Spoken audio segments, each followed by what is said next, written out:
Gerhardt Lehmann is proud of his past. A former major with the East German border troops, he has a large collection of medals and other honors documenting 40 years of service.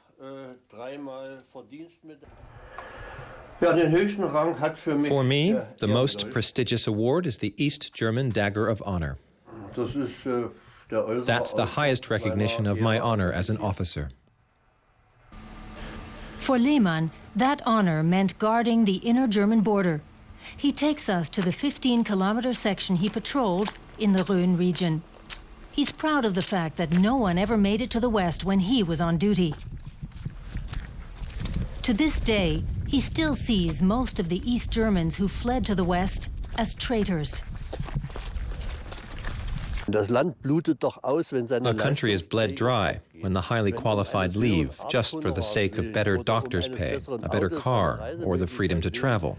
They took the education they'd received in East Germany, went over to the other side to enjoy better economic opportunities. In my opinion, they were traitors who committed a crime, and I tried to prevent that happening.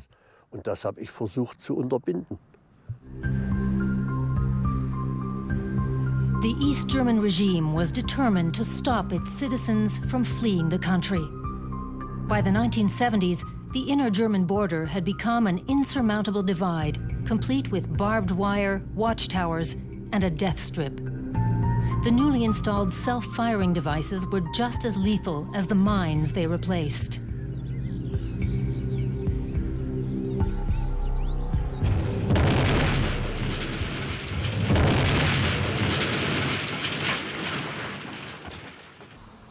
Bernhard Fey was among those who tried to escape.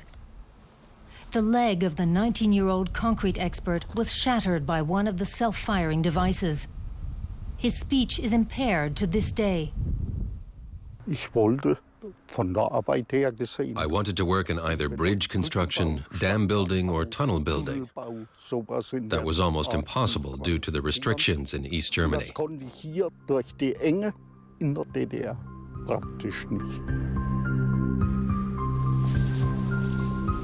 On December 23, 1975, together with a friend, Fey made his bid for freedom. The two made their way through the restricted zone and managed to reach the border fence undetected by the guards. This is where we managed to reach the fence. Every 50 centimeters there was an insulator and wires were connected. We thought either it's electrified, bell wire, or it's a silent alarm, a self-detonator, or just a bluff. They poked the wires with long tree branches. Nothing happened. I immediately started giving my friend a leg up right next to the insulators. My friend climbed up, and I remember he had his feet on my head.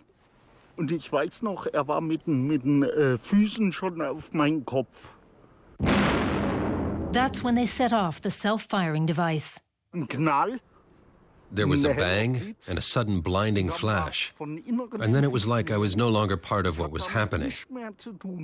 I felt as if I was just an observer. Lehmann was on border duty that night. I received the information that a mine had detonated in the Geisa section, so I did what my duties required of me. I let my commander know. I informed the various other state bodies, such as the police and the local authorities. I reported to my superiors and, of course, to the local medical services. I didn't have any time for any sentimental feelings.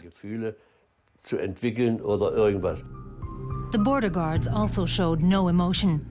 Fey's friend escaped injury but was arrested. Fey was left in a pool of his own blood. The first soldier pointed his submachine gun at me and ordered me to remain on the ground. I thought to myself, I've been lying here for such a long time. You don't exactly need to tell me not to move. Fey was taken to a military hospital and then spent almost 2 years in prison. It would be more than 20 years before the Berlin Wall fell. When it did, he returned to the scene of his attempted escape and made a strange discovery. A birchwood cross had been erected in the West because it was assumed he had died trying to escape.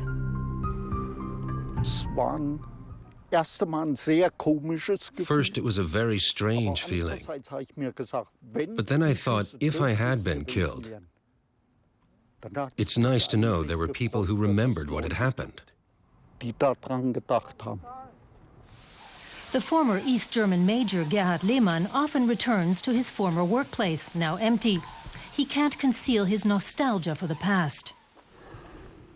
I can see before my very eyes how much has been destroyed, neglected, and allowed to go to rack and ruin. Many of these posts have been torn down or left empty. It reflects what has become of East Germany.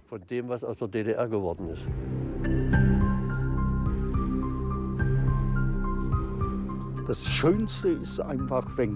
best thing is when children come and play here.